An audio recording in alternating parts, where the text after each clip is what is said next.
Hey everyone, this is the Love of Cinema podcast. We like to talk movies. If you like to talk movies too, you come to the right place.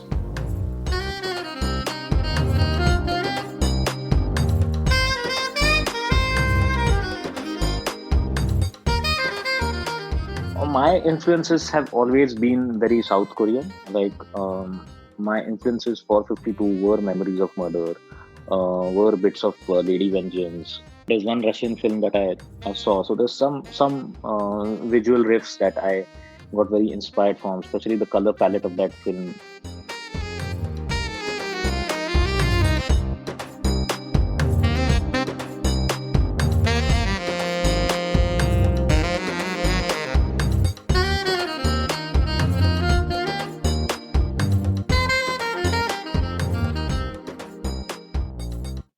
Hey everyone, this is Himanshu, and you're listening to the Love of Cinema podcast. Hope you all are doing well and staying safe and healthy. Today, among other things, we're going to be talking about one of my favorite genre films of last few years. A terrific, moody neo-noir set in my hometown, Pune. But before that, if you're a first-time listener, do check out prior episodes of the podcast. You can find all episodes on Apple, Spotify, Google Podcast, or any of the other podcast apps.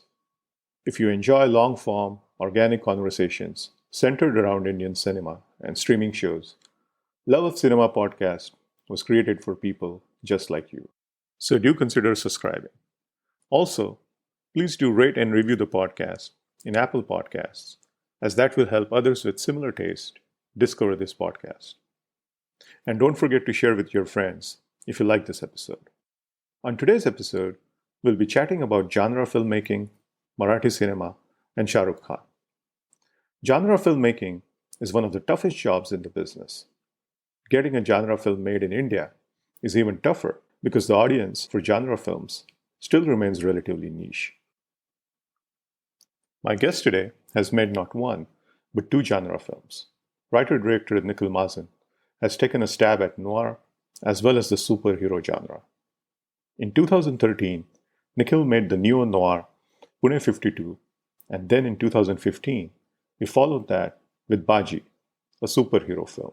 I'm a fan of Pune 52 and strongly feel it needs to be discovered by many more.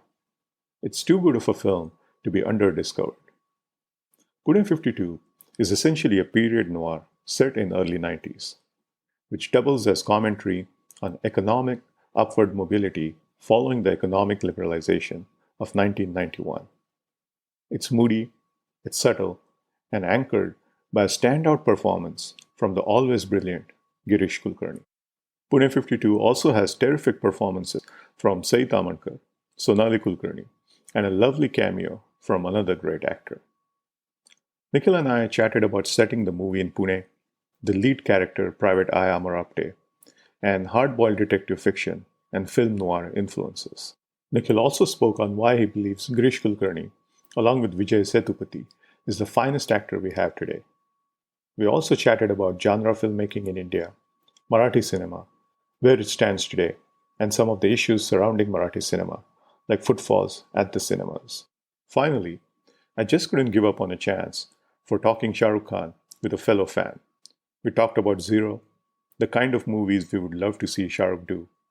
And I got to share my pitch for an action movie designed for Shah Rukh. And would you believe it? He thought it was good. No, really, he did. And I'm sure it had nothing to do with just being nice on his part. Positive, 100%. Anyways, I'll let you decide if the pitch was any good. Here's my chat with Nikhil Mahajan. Hey Nikhil, how are you? I'm very good, Himanshu. How are you doing, man? I'm doing great. Hey, I'm really glad we are doing this chat today. So first of all, thanks a lot for coming on the podcast. And we have a lot of things to talk about, so let's get right to it. Let's start with your first film, Pune 52. I really like Pune 52. I'm a sucker for noir. I too am from Pune. I grew up in the neighborhood where a big chunk of this movie was shot. So you can imagine my excitement when I came to know that there's an edgy Marathi thriller straddling the genres of noir and drama shot in my neck of the woods. So, So the film's set in early 90s Pune. It's the dawn of the rise of the Indian middle class following economic liberalization. Yeah. Many were able to ride the economic tide and make a better life for themselves, while some were still left behind. And we find out that Private Eye Amar Apte is one of those left behind. He's one of those who missed the bus of upward economic mobility, so to speak. Yeah. Now, my question to you is, when you set out to write the story, did you decide to set it in early 90s because you wanted it to serve as commentary on economic mobility, or was that piece just an afterthought as part of the zeitgeist of the period that the film set in? No, it was always meant to be set in that particular year and at that particular time. Because I grew up, my formative years were the 90s, where I actually started understanding what is happening around me, and I am one of the, I'm that generation who was young when the change was happening. So we were not in the throes of it, so to say. But I could see how it affected my parents and how it affected the world around me. Um, I am not from Pune. I'm from a smaller town called Aurangabad, which is not so far from Pune.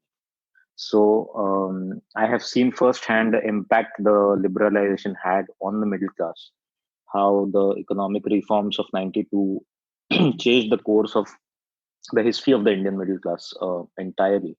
So I could see it, and when I saw it, I was very young. So I wasn't really aware of the of the intricacy of that time. It was only once I went to film school and I, started studying more about society and societal changes in India, is when I could understand that there was a very categoric shift post 92 in how Indians lived and led their lives, and that was one of the starting points for me to start writing my first feature per se. Um, it was in my original draft. It was very subtle. It was not this in your face. It was a more direct noir thriller, because it's one of my favorite genres. So, and it was never done in Marathi before. So I wanted to be the first person to kind of do a detective film in Marathi. So it was after we did a couple of drafts, and it was after Girish Kulkarni came on board, and my discussions with him led to some subsequent changes in um, how more elaborate we went about the liberalization. Even though all of it was in the screenplay already, a lot of it we added in the dialogue draft, the dialogues that Girish wrote for the film. Right, right. Yeah, I asked that because, besides being a noir, this is definitely commentary on that particular era, so to speak, Yeah. and the economic mobility. So I always found that interesting because it was like a merging of two different separate genres of noir and drama tackling that. Yeah. So I always wanted to ask you that. Now let's talk Amar Apte. He's someone riddled with anxieties. He's quietly contemplative, morally upright, and not exactly glamorous. I found that very interesting because it makes for a fabulous mix of traits of classic hard-boiled detectives, like Chandler's Marlowe and Hammett's Sam Spade, Yeah. or especially Hammett's Continental Op, which I like a lot. Yes. Was that an intentional tip of the hat from you, or do you think it happened subconsciously as a fan of classic hard-boiled detective? No, it was very much intentional. It was more intention. It was more of a hat tip to Chandler, in fact, than Hammett. I was very Oh inspired. yes, in the movie there is there is a reference. Yes, we've kept it that okay, this is where it is. No, not inspired from, but we did tip our hat and we did acknowledge the existence of it. Also, if you watch the film carefully, the scene in which when the Chandler book appears is at a very critical juncture in the moral collapse of Amar Apte in many ways. So it was very much intentional. It is the references to whether it's Chinatown, whether it is references to um, uh, you know Chandler and multiple other hard-boiled pulp noir kind of books that I have read and I love have been peppered throughout the film, and because all of it is very intentional. As far as him not being, um, mm, as far as him being a very ordinary person, like the description that you gave of Amar Apte is very accurate.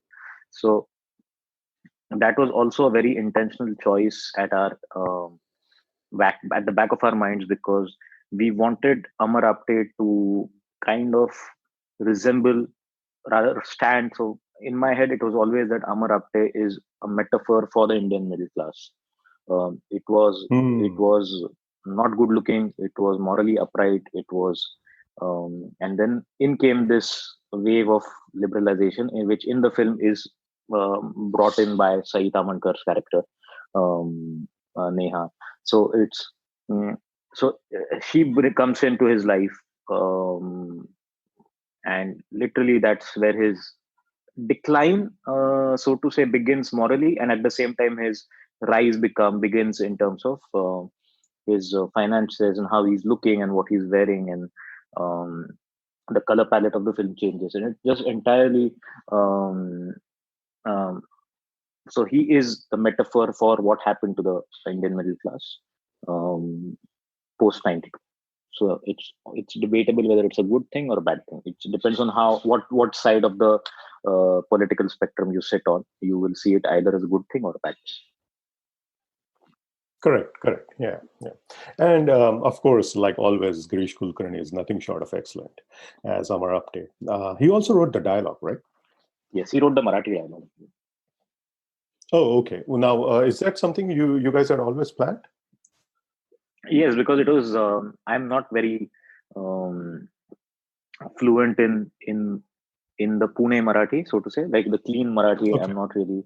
Also, because it's set in '92, it had to be much cleaner in the way these people spoke. So I was not the right person to write the dialogue. Plus, Girish is an excellent dialogue writer, so it would have been silly of me to not utilize that strength of his.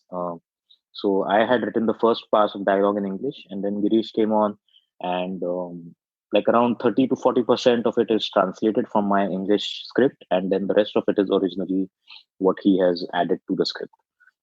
But we had the structure of a scene panned out in the screenplay, and so there was always a direction to how the dialogue is going to flow, and he pretty much just stuck to that, and he added his own flavor, and I think gave it took it to another level with his dialogue. And Nikhil, what, in your opinion, what's it about Girish that makes him such a fine actor? I mean, I think he's one of the finest actors we have today. No, I think he is the finest actor we have today.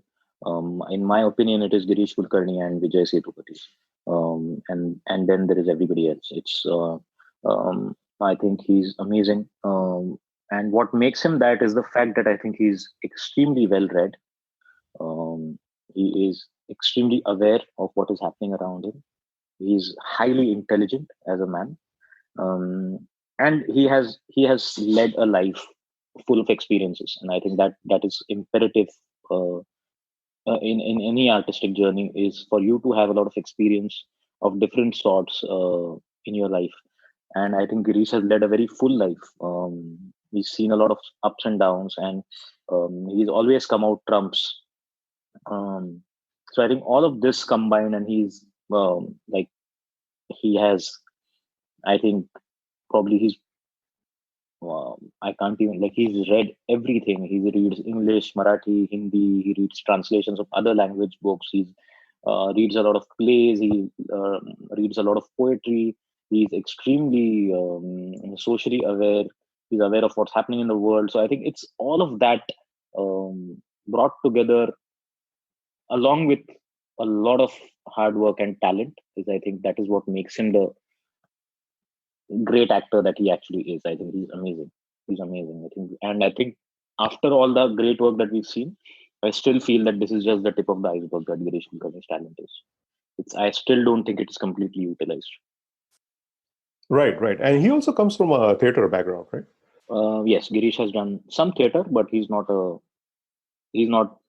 um, fully a theater background person. He was I think he worked in radio before this, and he used to be producer at a radio channel, and then I think from there he did some theater, but he's not a theater person per se. And Saeed Amankar is also so good as the femme fatale from Prabhat Road, if I may say that. And understated performance, lending such a nice twist to the textbook kind of femme fatale portrayal. What was your brief to her for this particular role? No, so this is this is back in 2011 when we shot the film.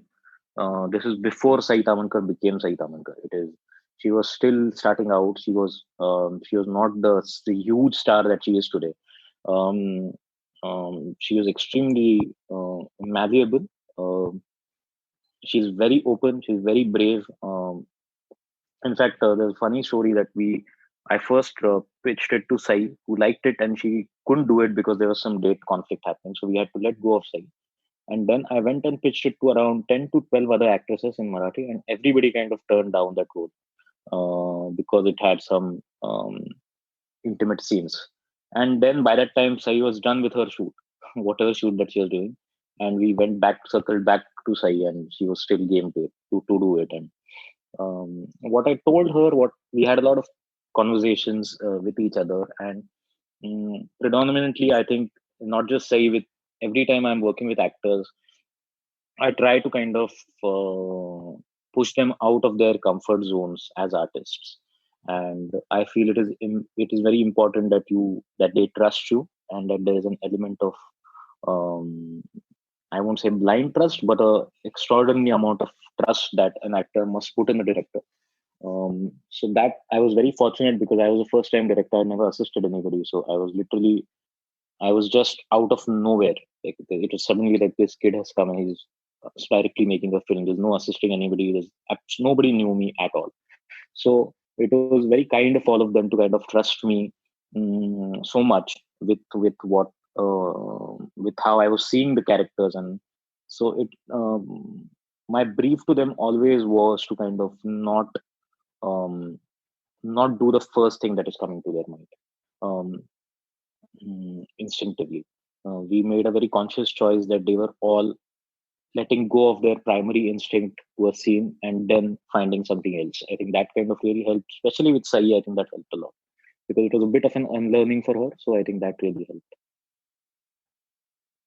I see. And so would you say as a director, you're generally a person who likes to do a lot of takes? Honestly, I don't do a lot of takes. I won't do more than like 4 or 5 takes. It's that too. A lot of those takes are happening for other reasons apart from performance. For performance, I think around 2 to 3 takes. I've very rarely I've gone more than like I think in Betal that I did recently. There was one incident where I went around 16 takes, but that is the longest I went for performance. Otherwise, I think most actors get there in around the second or the third take. It doesn't take more than that because I also tend to cast very well. So that is half the job is done there because when you cast them properly, it is um, then the actors and all actors are inherently intelligent and they know what to do. So it doesn't take. I don't take a lot of takes. I don't believe in that system. And all three leads are just excellent. I think even Sonali Kulkarni is fabulous. But the performance that I really liked, after Girish Kulkarni's was Swanand Kirkire. What made you cast him in that lovely cameo? Back then, Swanand was not really open to acting. Now he's become a full-time actor. He's an excellent actor now. He's doing he's doing a lot of plays and he's amazing. Um, but back then he was still very active as a lyricist and he had started exploring acting. He just wanted to kind of start acting and he had mentioned that to Girish. I didn't really know Swanand, but Girish said to me that, Swanand wants to act. And both of us just thought that, okay, he should be this guy. And we pitched it to him. He liked it. It was just one day shoot. So he came in the morning. We did one scene at night, and that was it for him.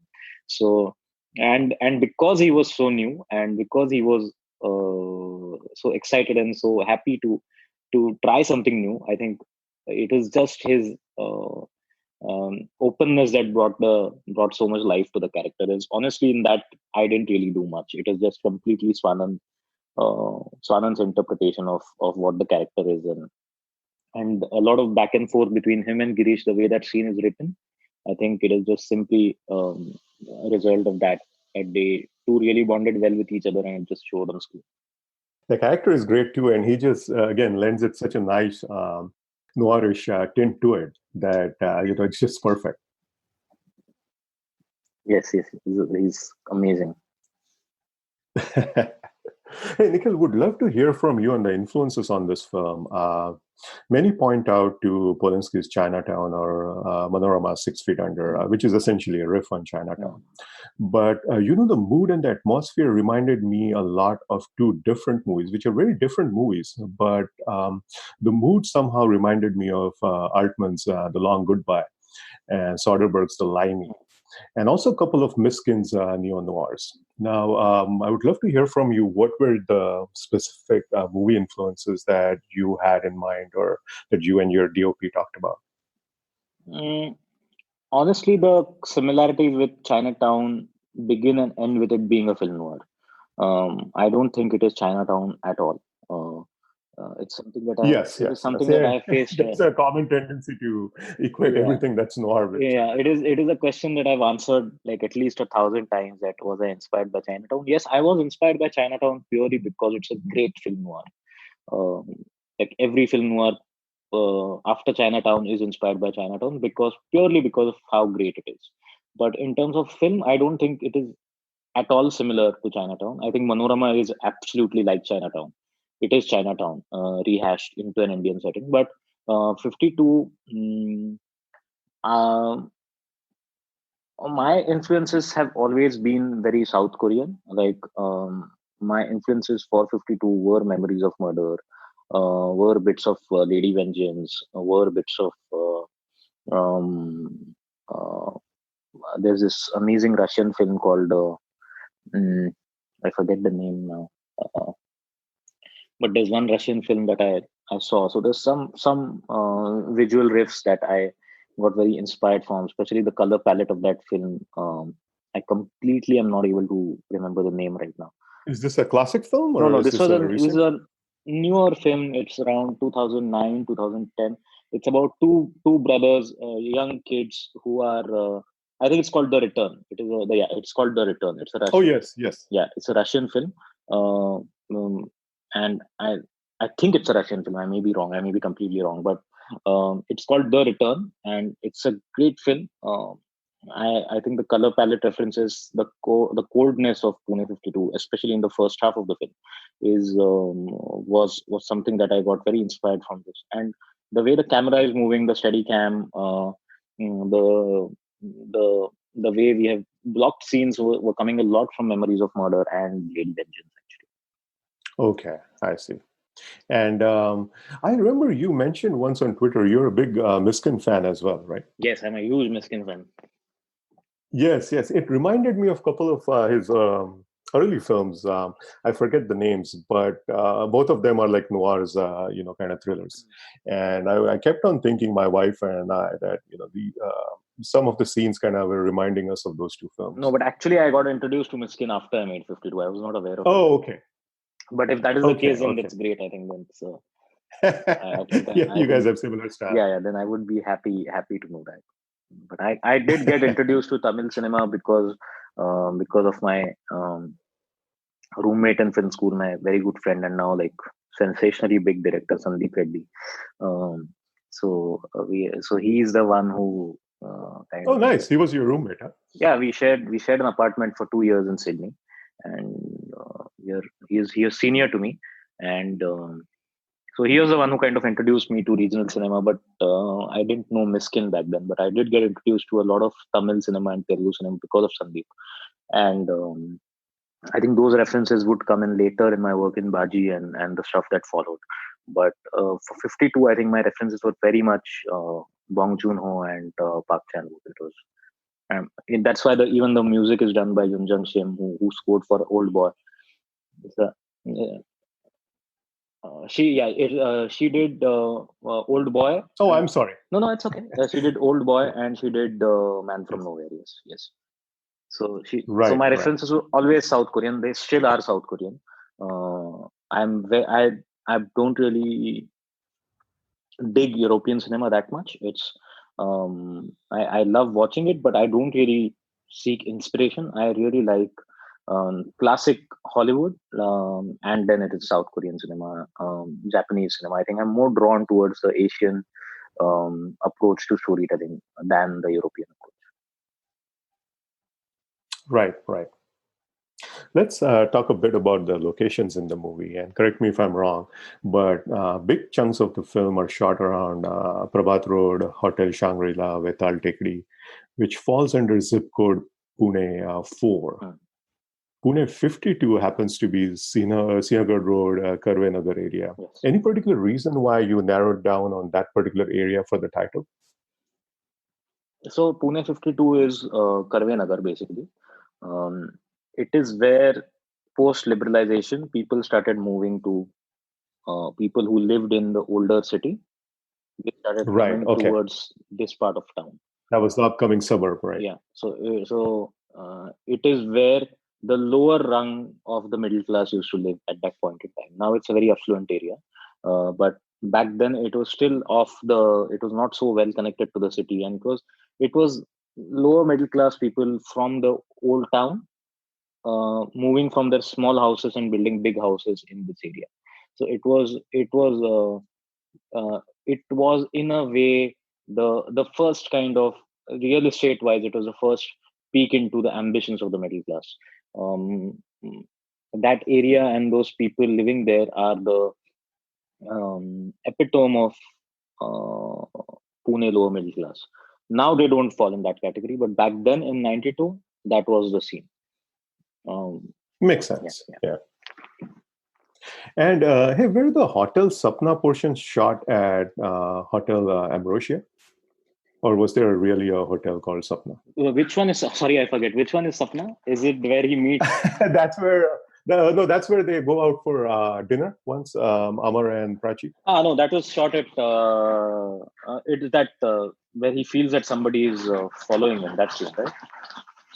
Yes. They order food and then he walks away. Yeah. That was shot in Manas Resort. Okay. It was shot in Manas Resort. Okay, thanks.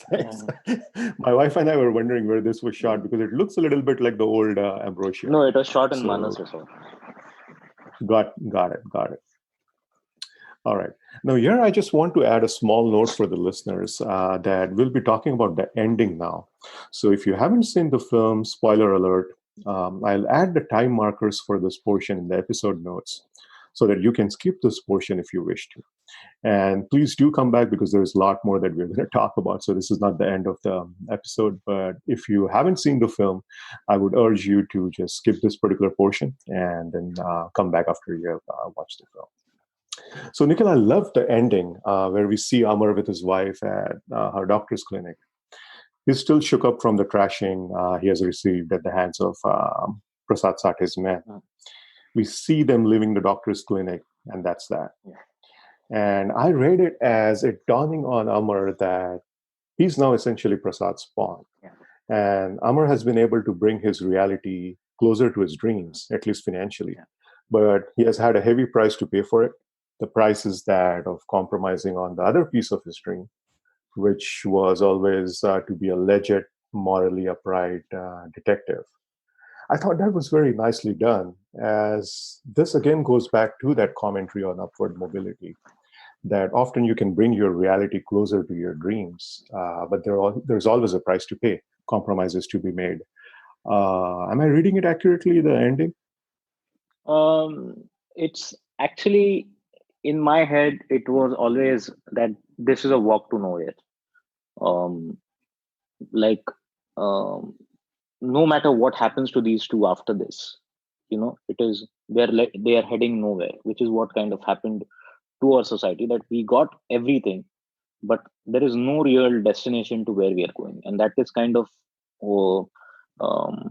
that holds true even today, because we actually just don't know what's happening and where we are heading as a society, as people. There is no specific point that we are going towards in life. People are just living. So whether it's the way that scene is shot, the length of that corridor, there's nobody else, just them walking. You also don't know if she's going to give him another chance. You don't know if he's going to go back and get beaten up more. You don't know if Prasad Sat is done with him. You don't know what this guy is going to do. So it is just a walk towards nothing. I think the whole like, yes, what you are saying might be one interpretation, like that is one possibility of what could happen to this guy, and which is where I wanted to leave the film, was to the whole idea that you don't really know what is going to happen to these people after this, because they've had such a life altering journey that um, um, you don't know what turn they are going to make. So Right. And even the trajectory of Prachi's character was interesting because you somehow get the feeling that now she knows, I mean, the money's coming from somewhere, and she probably has a hint as to what now he's doing, but she seems to be okay with it. Yeah, that's classic. That's classic middle class, right? Yes. It's just and it's not just middle class. It's classic capitalism. That is how it works. It just reels you in by the spoils. You don't really know at what cost these spoils are coming. So um, mm, so yeah, of course she is, and she has been somebody who's madly in love with Amar. She's somebody who is invested in him. She's probably fought with her parents to kind of get married to this guy. Her mother is constantly taunting her husband. So she has, for her, it is in a way also a victory for herself that this is what I was talking about. This guy is good. So it's also a victory for her when he starts doing it's well. validation. It's validation for her choice, which kind of um, which is the validation is more important than the know-how of why this is happening. Also, the moral lines are very blurred. Um, the idea of morality is very skewed. Like, you're okay with him being corrupt, but you're not okay with him having an affair, and that is the that is the dilemma that the film also uh, what where does our morality stand, and what exactly defines what is moral and what is immoral. It's so that is also something that we wanted to address through Prachi's character, is the dichotomy of the idea of what is moral and what is not moral. That's interesting. And now I wanted to talk to you about just Marathi cinema in general. And your second film, Baji, was a superhero film. Yeah. So you have made two genre films now, two genre Marathi films. How difficult is it to get a genre film made in Marathi, first of all? It is difficult to get a genre film made anywhere. It's right. It's very hard in India, because India is not really it's not really well versed with the concept of genre. We don't really do those many genre films. There are very few genre filmmakers who so it's something that we are not aware of. It's not something that we've been able to do well for many years. So a lot of us are kind of struggling to get the genre film right. So it is always a tough journey, because you have to kind of explain to financiers why this is like this, and it's not a straight up love story, and it's not a family drama, or it's not a romantic comedy, which are the genres that work in Marathi. So it's either nostalgia driven films or it is romantic comedies. These are the two genres that broadly work in Marathi, or like classic family dramas, but even those have not been doing well of late. So so to kind of get this industry to make a genre film becomes even more difficult, because it's already a small industry. It's already a small business to start with. So to kind of get a niche film there, it's even more difficult. So yeah, it's tough. It's tough to get a genre film in.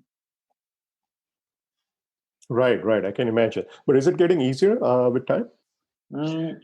Now, thanks to Netflix and Amazon, people are a little bit more open to take that risk. But Marathi, it is difficult to, in general, get a film made, because it's already, the budgets are tight, and you have very few avenues. Your theatrical business is not that great, so you have to constantly think of how you're going to recover the cost. So it's tough to get any film made in Marathi. I don't think in Marathi it's become any easier to make genre films. I think Vishal Puria is doing horror.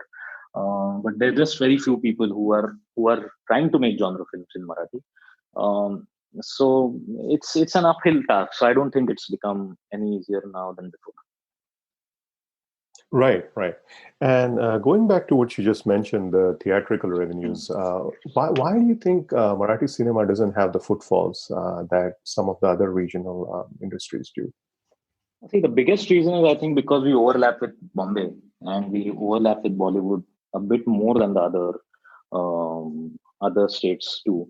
Like for example, Tamil and Telugu industries don't really have that uh, you know dependency on Hindi cinema, whereas Maharashtra has always been a big market for it for Hindi cinema, um, predominantly because the industry is set in Bombay and Bombay is in Maharashtra. So that that really that really kind of gets you know um,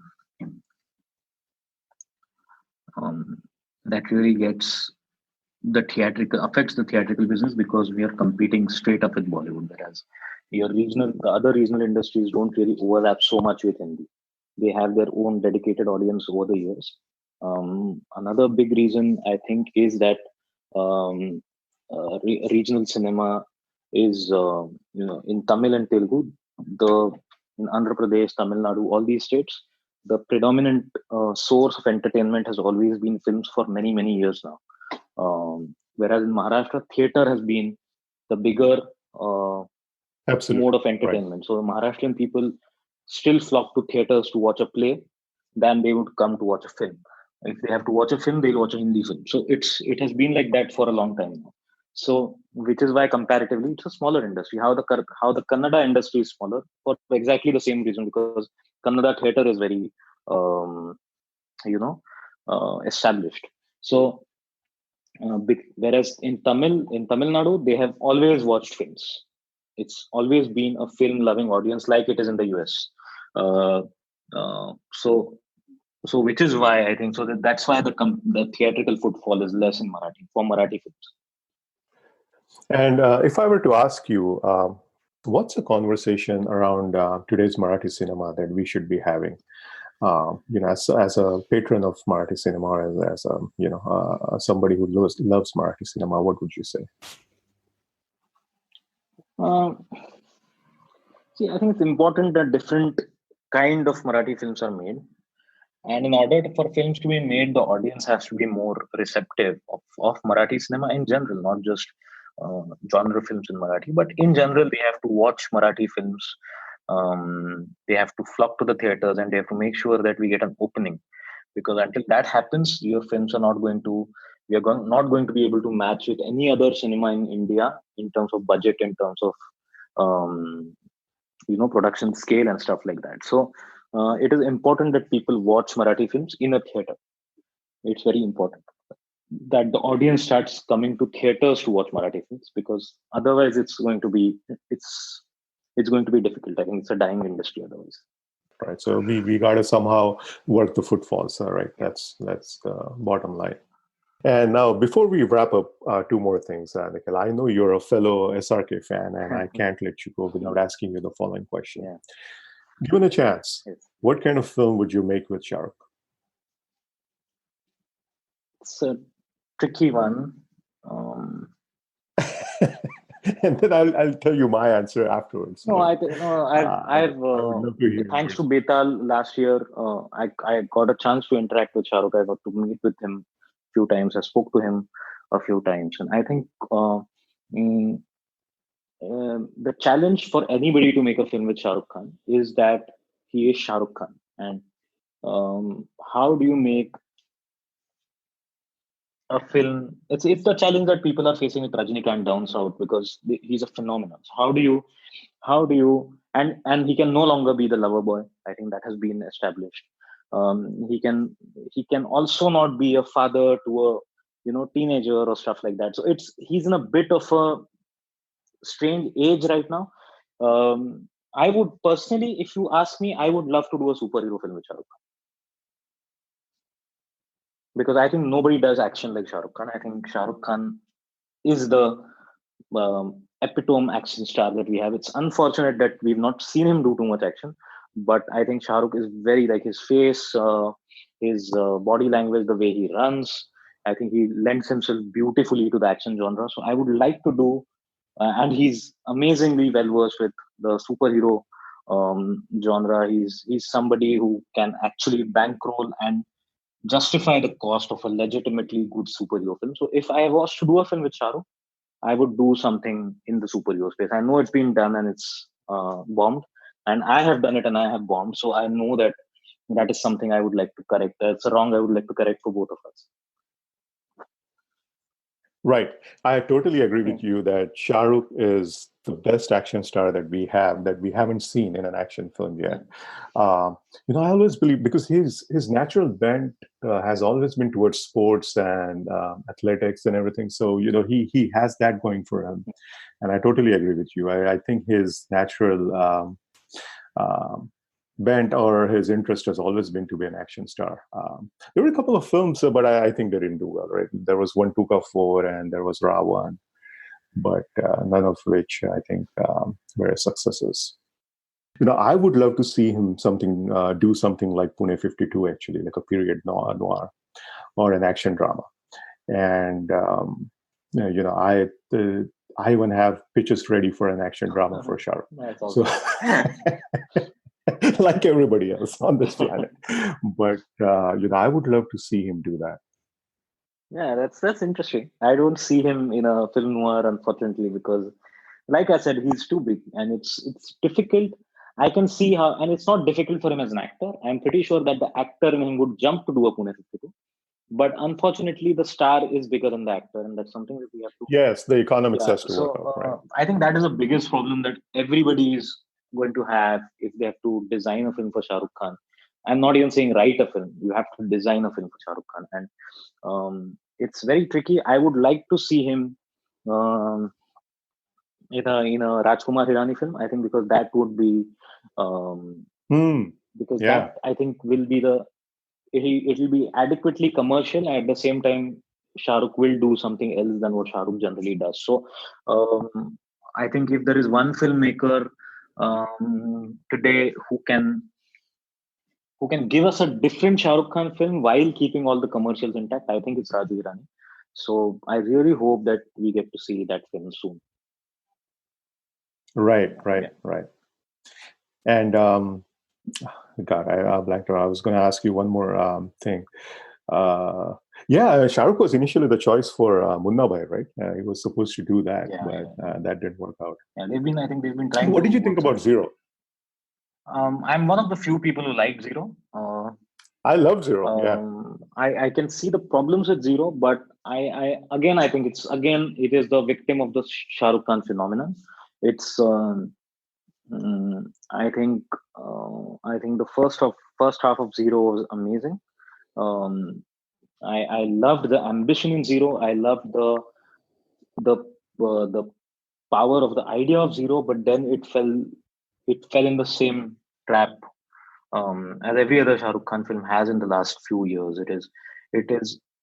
I think he's pushing himself to do something different, and then somewhere around the middle of it, I think he kind of, it's either him or it's the machinery that is making these films. I think everything kind of gets a bit scared and pulls back.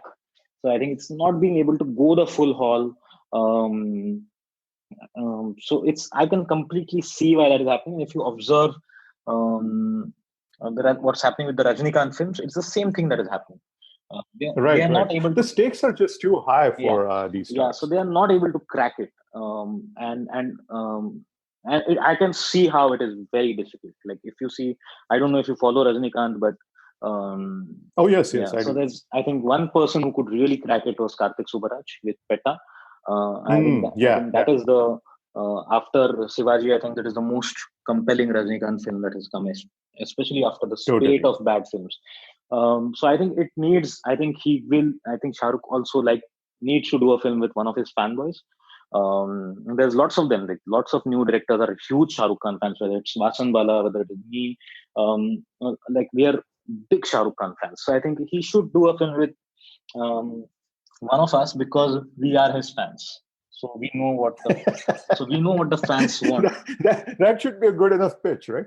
Yeah, but you also need a script to go along with the pitch. So, but yeah, like I think he should do a film with a fan. I think he should do a film with somebody who can give what the fans want, because that is what that person is going to want. So it's tricky. Yeah, it's tricky. It's very tricky. So, right. Yeah. Now, humor me. Do you want to hear my pitch to Shah Rukh for an action drama? Yeah, absolutely. Man. You can just mail it to me. So maybe sometime at the next Red Chili's party, when you're having a drink or something, you can. I will just slide it in. Yes. All right. Here's my pitch to Shah Rukh for an hardcore action drama that strikes a balance between something he hasn't done and something commercial, while Nikhil Mahajan bears witness. Here goes. A colorblind, middle-aged, decorated cop goes stealth on sensing the ulterior motives of an upstart political party that came to power championing a libertarian outlook and environmental reform. That's it. That's quite cool. That's quite cool. I would like... I tried to strike a balance, between something different and at the same time, still in the wheelhouse. So. No, that's interesting idea, man. It's completely. I would like to read the script if you have one. It's definitely. Thanks. No, it's interesting. It's an interesting premise. I think he's not played a cop. I think he played a cop only a couple of times. So it's right. And this is not a young cop. This is a middle-aged, kind of towards the. Yeah, it better be middle-aged now, because you can't do. I think that is one. Right. That is one thing I think he should really not do anymore, is the lover boy. I think that is the one thing that kind of did Zero wrong, was the fact that it was still trying to cater to the old romantic image of Shah Rukh Khan. I think it should have stuck more to the arrogant dwarf character and his dilemma than catering to the romance of a Shah Rukh Khan film. I think that is something that needs to kind of go out of the equation. Yeah. I think that's what happens, right? I mean, like you and I and fans will agree. But the thing is that, I mean, even with Zero, right? I thought, again, Himanshu Rai and Anand, sorry, not Himanshu Rai. What's his name? Himanshu, Anand L. Rai and I forgot the other co-writer. They did something, which was in their wheelhouse of like rooted urban comedy, and at the same time experimenting with something different, right? But like you said, it does keep on going back to the image of Rahul and all that, and so that it kind of falls apart. Yeah, it's that, because that was a very fascinating character in Zero. There's a vertically challenged man who's very arrogant, very rich, very spoiled. Yeah, it's a heck of a performance. It's a great character, but the minute he goes in the emotional, sappy, romantic zone, I think that is where it suffered the most, because it's like, I think, or if he has to do a romance, then it has to be a more mature romance with, right. But I think that's another 5-10 years from now is when I think that kind of film can come. But right now, I think he should do an action film, is what I really, really hope. Like a good action film. Right. Something like a John Wick. So while we're on Shah Rukh, give me 3 picks. Favorite Shah Rukh Khan film, favorite Shah Rukh Khan performance, hopefully they're different, and most underrated Shah Rukh Khan performance. Favorite Shah Rukh Khan film would be Kabhi Haan Kabhi Na. Favorite Shah Rukh Khan performance would be Swades. And most underrated Shah Rukh Khan performance, I think would be Zero. Yeah. I think so. You have 2 of those, same as me. My favorite performance is Chak De India. Okay. But my favorite film is Kabhi Haan Kabhi Na, and same Zero. Zero, I think might have a second wind in years to come. So let's hope so. And Nikhil, what can you share us about your new show that you're doing for Red Chili's? Is there anything you can talk about it right now? Yeah, it's called Betal. It's a zombie horror show. It's produced by Shah Rukh Khan, Red Chili's, and Blumhouse. And Oh, awesome. Yeah, Is that their first Indian production? it's their second. The first was Ghoul. Oh, yeah, that's right. The Netflix Yeah, series, right? but Yes. I think it's their first Netflix series, original, and mm, yeah, it has a great star cast, ensemble star cast, and it has something that has not been done in India before in terms of scale, ambition, genre, everything. I think it's going to be uh, very exciting to watch it. Watch how people react to that show. Awesome. And when can we expect it? I don't now with this lockdown situation. It's very hard now. It's can't really say when it's going to happen because everything is kind of mm, there's a spanner in the works Push for back. everything. Yeah, so we don't know when what is going to come, but we are done with it. So hopefully it should be soon. Great, great. Well, good luck with that. And thanks a lot for chatting with us. I hope this was time well spent for you as well. Absolutely, it is fun. I was really happy to chat with you today. So thank you, Nikhil. Thank you, man. Thank you so much.